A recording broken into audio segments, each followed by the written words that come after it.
అమ్మ, పెళ్లి కానంత వరకు ప్రతి ఆడపిల్ల ఇల్లు ముఖ్యంగా ఆడపిల్లల గురించి మాట్లాడుకుంటే, అదే మన ఇల్లు. అక్కడున్న మనుషులంతా మనవాళ్ళు.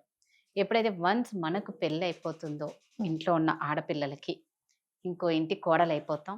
మిగిలిన శేష జీవితం అంతా అక్కడే. ఇక్కడ తక్కువ, అక్కడ ఎక్కువ ఎక్కువ. కాలం గడపాల్సొస్తుంది. సో, ఇక్కడికి ఇంకో ఆడపిల్ల వస్తుంది. ఈ ఆడపిల్లెళ్ళి ఇంకో ఇంటికెళ్తే, ఇక్కడికి ఇంకో ఆడపిల్ల వచ్చినప్పుడు, ఇక్కడి నుంచి వెళ్ళిన ఆడపిల్ల ఈ ఇంట్లో ఎంతవరకు ఆ ఆడపడుచు ప్రమేయం ఉండాలి? ఈ ఇంట్లో ఉన్న కోడలికి ఆడపడుచు ప్రమేయం ఎంతవరకు ఉండాలి?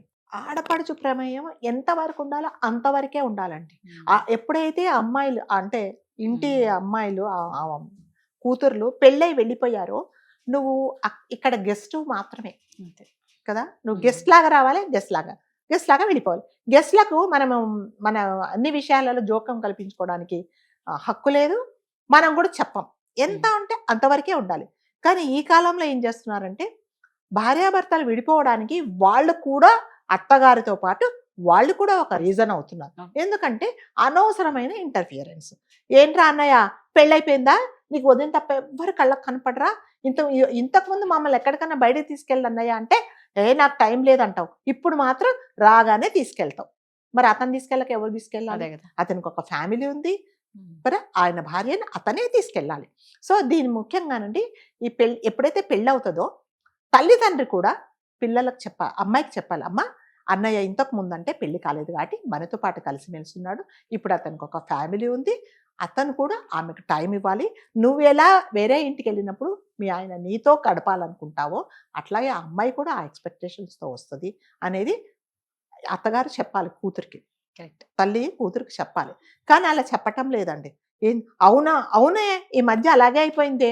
నేను పిలిచినా కూడా పలకట్లేదు. ఏంటి ఎక్కడున్నావు అంటున్నాడు. అమ్మా ఎక్కడున్నావు అని అనట్లేదు. మీ అన్నయ్యకి వదిన ధ్యాస తప్ప ఏ ధ్యాస ఉండట్లేదని ఈవిడ ఇంకా అగ్నిలో ఆజ్యం పోస్తదనమాట. అది హ్మ్. ముందే అవును. మండుతుంది. అది తీసుకెళ్ళి అందులో పెట్రోల్ పోస్తదనమాట. హుహు. సో, అలాంటప్పుడు ఏందంటే మరి అదే నీ కూతురు కూడా మరి వేరే వాళ్ళ ఇంట్లో ఉంది కదా! మరి అక్కడ కూడా ఈ అంతే. అమ్మాయికి అదే ట్రీట్‌మెంట్ ఇస్తే ఎలా ఉంటది? అలా అలా అర్థం చేసుకోవట్లేదండి. ఎంతసేపు మేము చెప్పినట్టు వినాలి. ఈ బయట నుంచి వచ్చిన అమ్మాయి, వదిన కానీ, మరదలు కానీ, ఆడపడుచు చెప్పినట్టు 99% ఉండాలి. అత్తగారు చెప్పినట్టు 100% ఉండాలి. ఆ! ఎలా ఎందుకుంటారండి? ఎవరికి నచ్చినట్టు, ఎవరికి ఇష్టమైనట్టు వాళ్ళు ఉండాలి గదా! మరి నీ కూతురేమో అక్కడ తన ఇష్టం వచ్చేట్టు ఉండాలి. అమ్మ మా అత్తగారు ఏదో ఒక చీర తెచ్చిందమ్మా. నాకు కట్టుకోబుద్ధి కావట్లేదు. నాకు నచ్చలేదు. ఎవరిని అడిగి తెచ్చిందట? నువ్వెందుకు కట్టుకుంటావు? నచ్చలేదని చెప్పేసేయి అని అక్కడ చెప్తది కూతురు. ఇక్కడ మాత్రం ఆడపడుచు తెస్తదనమాట ఒకటి. ఏదో తెస్తది. హ్మ్. వదినా ఇది కట్టుకో అంటే నాకు నాకు నచ్చలేదు అని చెప్పడానికి ధైర్యం లేదు. అదేంటి మీ వదినంటే చూడు ఇంత గ్రేటు నీకోసం కట్టుకో. అరే నాకు నచ్చలేదు నేను కట్టుకోనంటే వినరండి. అవును. కొంతమంది ఆడపడుచులు నిజమమ్మా. వినరు. అవును. అవును. ఇలాగే తయారవు. ఖచ్చితంగా. మనం ఫంక్షన్‌కెళ్తున్నాం గదా! ఇలాగే తయారవు. అవును. నాకు ఇప్పుడు కొంతమందికేంటండి చక్కగా ఏదో సింపుల్‌గా వెళ్ళడం అలవాటు. హ్మ్. కొంతమందేమో ఉన్నయన్నీ అవును. మొత్తం ఏసేసుకొని ఎళ్తారు.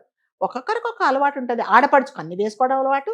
ఇంట్లో ఉన్న కోడలికి, మీ వదినకు సింపుల్‌గా ఉండడం అలవాటు. రైట్. అదేంటి ఇలా వేస్తే అత్తగారు వాళ్ళు ఏమి పెట్టలేదా? అడుక్కు తినేలాగా వచ్చావు. నాకు ఇలా ఉండడమే ఇష్టము అని చెప్పే అర్హత, చెప్పే ధైర్యము లేదు. ఎందుకంటే మారిపోయింది.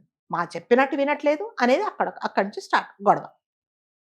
మరి ఏం చేస్తుందండి? మరి ఆ అమ్మాయికంటూ ఏమి ఆలోచనలు తనకిష్ట ప్రకారంగా ఇప్పుడు నాకు నచ్చినయన్నీ ఇప్పుడు మీకు నచ్చినయన్నీ నాకు నచ్చాలని లేదు. నాకు నప్పవు గూడా. కదా! ఒక ఆడపడుచు ఒక వదినకి ఏదో తెచ్చిందండి. ఆ కలర్ ఆమెకిష్టం లేదు. తనకు నచ్చదు. బావుంటుంది కట్టుకోంటే కట్టుకునే దాన్ని నేను కదా! అంతే గదా! నువ్వెందుకేస్తావు? ఇంకా కొంతమంది విచిత్రంగా నువ్వు నేను ఒకటే డ్రెస్ ఏసుకుందాం అంటారు. అదంటారు చూడు ఏదో పెళ్ళిలో బ్యాండ్ మేళం బ్యాండ్ లాగా. మేళం. లాగా. మనిద్దరం అప్పుడు ఒక్క ఇంటి వాళ్ళని తెలుసు. పెళ్ళైనప్పుడు తెలుసు కదా! నువ్వు వదిన, నేను మరదలు లేతే మీ అత్తగారు, నేను కోడలని. మళ్ళీ వాళ్ళకెందుకు ప్రత్యేకంగా చెప్పాలి? ఇలాంటివి కూడా కొంతమంది చేస్తారండి. హ్మ్. చాలా మంది చేస్తారు. మనిద్దరం ఒకటేలాగా తయారవుతాం. సరే ఎప్పుడు తనకు కూడా నువ్వు చెప్పింది ఇష్టమయ్యి ఇష్టమైతే. అవును. తయారై అన్నప్పుడు మాత్రం తయారుండు. అవును. దానికి ఎవ్వరికేం ప్రాబ్లమ్ లేదు. హ్మ్. లేదు నేనేదో మా అమ్మ నాకు ఇదిగో పలానా పెళ్ళికి కట్టుకోమని ఈ హ్మ్. చీర కొనింది. నేను ఇది కట్టుకుంటానని ఈవిడ ఒప్పుకోదు. అదేంటి? అదెంత బావుంది. ఇదిగో మనిద్దరం ఒకటే కట్టుకుందాం. మనిద్దరం ఇదే తెచ్చుకుందాం. ఇలాగే ఉందాం. అలాంటి చోట కూడా గొడవలు జరుగుతాయండి. ఇప్పుడు అన్నయ్య పొరపాటున నిన్న పెళ్లి కాకముందు ఎప్పుడో లేదో మొన్నో చెల్లి చెప్పింది, అన్నయ్య వచ్చేటప్పుడు నాకు పలానా తీసుకురా, నాకు స్వీట్ అంటే ఇష్టం అనింది. అది కర్మానికి మర్చిపోయి వచ్చాడండి. ఇవాళ భార్య ఏదో చెప్పింది, ఎప్పుడో చెప్పింది, పాప వాడు వచ్చినప్పుడు తెచ్చాడు. ఇంకా చూసుకోండి, అయిపోయింది. అదేంటి, అవును నీకు పెళ్ళి అయిపోయింది కదా, మేం చెప్పింది గుర్తుంటుంది, మీ ఆవిడ చెప్తే మాత్రం గుర్తుంటుంది అంటుంది. అంతేగాని పాపం వాళ్ళిద్దరు సుఖంగా ఉన్నారు. వాళ్ళిద్దరు సుఖంగా ఉండడానికే కదా మీరు ఇంత వేడుకలు చేసి, ఇన్ని లక్షలు పెట్టి, ఇన్ని ఫోటోషూట్లు చేసి, ఇన్ని ఫోటోలు తీసుకుని, ఎందుకు వాళ్ళిద్దరు కలిసి చక్కగా కాపురం చేసుకోవాలి. వాళ్ళిద్దరు కలిసి ఉంటే మీరు చూడలేకపోతే కష్టం అండి. కొంతమంది అంటే విడాకులు తీసుకునే పరిస్థితి కూడా ఆడపడుచుల వాళ్ళు, ఎందుకంటే ఎక్కువ అనవసరమైన ఇంటర్ఫియరెన్స్. అనవసరంగా ఇంటర్ఫియర్ అయితే ఏమవుతుందంటే ఇలాగే ఉంటుంది. అలానే అందరు ఆడపడుచులు లేరండి. నాకు తెలిసిన ఒక ఫ్యామిలీ ఉంది, they are very close to me. So వాళ్ళ అమ్మాయి పెళ్లి చేశారు వాళ్ళ అబ్బాయికి. వాళ్ళ ఒకటే ఆడపడుచు. మీరు నమ్మరు, ఆడపడుచు ఎంత కంఫర్టబుల్గా ఉంటుందంటే ఆ అమ్మాయితో. సిస్టర్స్ కూడా ఉండరనమాట. వాళ్ళ అత్తగారి కూడా ఏది కొన్నా కూడా ఆడపడుచుకు కోడలికి సరి సమానంగా ఉంటుంది. ఇంకా ఒక పిసరు ఎక్కువే కొట్టింది కోడలికి. అదృష్టం కదా, అంత అదృష్టం అనమాట. ఏదైనా ఇంటి విషయాలంటే ఫస్ట్ కోడలికి ఫోన్ చేస్తుంది, అమ్మాయి ఇలా అవుతుంది. ఆడపడుచుకు చెప్పదండి. సో అలా చెప్పదు, ఫస్ట్ కోడలతో షేర్ చేసుకుంటుంది. ఇదిగో మన ఇంట్లో ఈ విషయం జరిగింది. ఇంకా నేను అంటే ఆ అమ్మాయి అక్కనే పిలుస్తుంది, వదిన అని అలా పిలుచుకోరని, మరదలు అనేది లేదు. అట్లాంటి ఇంటిమేసితో ఎంత హ్యాపీగా ఉంటారంటే ఒక ఫ్యామిలీ లాగా ఉంటారనమాట. అలాంటి ఆడపడుచులు కూడా ఉన్నారండి. ఆ అమ్మాయి ఏది కొనుక్కున్నా కూడా ఫస్ట్ తనకు ఫోన్ చేస్తారు, ఇదిగో నేను ఇది కొంటున్నా, నీకు కొంటున్నా, నీకు కొంటున్నా, నువ్వు కంపల్సరీగా పెట్టుకోమన్నది, నీకు ఇష్టమైతే కొంటా, లేకపోతే ఇదిగో నేను ఈ డబ్బులు ఇస్తాను, నువ్వు కొనుక్కో. అలాంటి ఆడపడుచులు కూడా ఉన్నారండి. సో ఇంకొక other side of the coin, ఆడపడుచుల వల్ల కాపురాలు కూలిపోయి అనవసరమైన ఇంటర్ఫియరెన్స్ వచ్చేసి విడిపోయిన కాపురాలు కూడా ఉన్నారు. ఇంకా అంటే తల్లి ఏం చెప్పారంటే కూతురికి, అమ్మ ఇంతకు ముందు ఉండలాగా అన్నయ్య మనతో ఉన్నట్టు, తమ్ముడు మనతో ఉన్నట్టు ఉండలేడు. ఎందుకంటే వచ్చిన అమ్మాయి కూడా టైం స్పెండ్ చేయాలి, వాళ్ళిద్దరు కూడా సుఖంగా ఉండాలి, కలిసి ఉండాలి ఇంకా అని చెప్పాలే తప్ప, సినిమాకి వెళ్తున్నారు అనుకోండి, అరే చెల్లెని కూడా తీసుకెళ్ళరా అంటది. అది ఏం చేస్తుంది, మధ్యలో పారకంలో పుడకలాగా. తీసుకెళ్ళలేదు అనుకోండి, మీ ఇద్దరే వెళ్తారా, ఏడుస్తుందిరా నువ్వు తీసుకెళ్ళకపోతే, ఈవిడ చెప్తుంది అనమాట. ఫస్ట్ అసలు ఈవిడికి ఇంత జ్ఞానం ఉంటే వాళ్ళు ఏదో సరదాగా వెళ్తున్నారు అనేది ఉండదు. ఒరే నువ్వు తీసుకెళ్ళకపోతే ఏడుస్తుందిరా, తీసుకెళ్ళు, పర్లేదులే, మధ్యలో కూర్చుంటుంది. ఇంకా మధ్యలో కూర్చుంటే వాళ్ళు వెళ్ళి చావడం ఎందుకు, ఇంట్లోనే ఉండొచ్చుగా. సో అలాంటి అత్తగారులు కూడా ఉన్నారండి. ఏం కాదురా, ఇంకా ఏమే కొంతమంది హనీమూన్కి వెళ్తే కూడా తీసుకెళ్ళమంటారు. ఇంకా దానికి ఇంకా ఏ అర్థాలు చెప్పాలో చెప్పండి. అందుకని అత్తగారులు దయచేసి మీ కూతుర్లకు కూడా అక్కడ అలాంటి పరిస్థితి వస్తే ఎలా ఉండేది కూడా మీరు ఆలోచించుకోండి. ప్రతి దాంట్లో ఆడపడుచు ప్రేమ అవసరం లేదండి. ప్రతి దాంట్లో అన్నిట్లో ఉండాల్సిందే. వాళ్ళిద్దరు ఏదో మాట్లాడుకుంటారు తలుపు వేసుకొని, ఎంతసేపు రా తలుపు మూసుకుంటారు, తలుపు తెరవండి, ఇక్కడ చెల్లి ఏడుస్తుంది, చుట్టాలు వచ్చారు. ఈవిడికి అసలు కడుపు ఇలా యాసిడ్ తాగినట్టు మండిపోతుంటుంది అనమాట.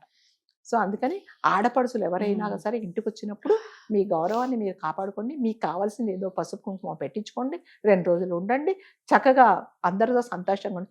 వచ్చి ఇక్కడ అగ్గిపుల్లలు గీసేసి వెళ్ళిపోతే అది మండుకున్నదంటే ఈ ఫ్యామిలీనే పాడైపోతుంది. సో అత్తగారు ఎప్పుడైనా తల్లి ఏం చెప్పారంటే కూతురికి, ఎప్పుడు ఇంతకు ముందు ఉన్నట్టు అన్నయ్య కానీ తమ్ముడు కానీ మనతో ఉండలేడు, అతనికి ఒక సంసారం ఉంది, వాళ్ళు కూడా సుఖంగా ఉండని, మనం మధ్యలో వాళ్ళు సంతోషంగా చూడాలే కానీ చెల్లి ఏడుస్తుంది, అక్క ఏడుస్తుంది, ఇలా నాకు కడుపు మండుతుంది అని చెప్పకండి ఎవరు కూడా. సో అది దేనికి మంచిది. అలాంటప్పుడు ఏంటంటే పెళ్లిలే చేయకుండా అండి, హాయిగా అన్న పక్కన చెల్లి, చెల్లి పక్కన అన్న, తర్వాత అమ్మ పక్కన తల్లి, అందరు పడుకొని చక్కగా మీరే ఉండండి. ఎందుకు ఆ అమ్మాయి అనవసరంగా ఇది జీవితం పాడు చేతి. ఆడపడుచులు దయచేసి మీ హద్దులో మీరుంటే మీకు ఉండాల్సిన గౌరవం మీకు తప్పకుండా ఉంటుందండి. Thank you. సుమన్ టీవీలో మీ పర్సనల్ అండ్ బిజినెస్ ప్రమోషన్స్ కోసం కింది నెంబర్కి కాంటాక్ట్ చేయండి.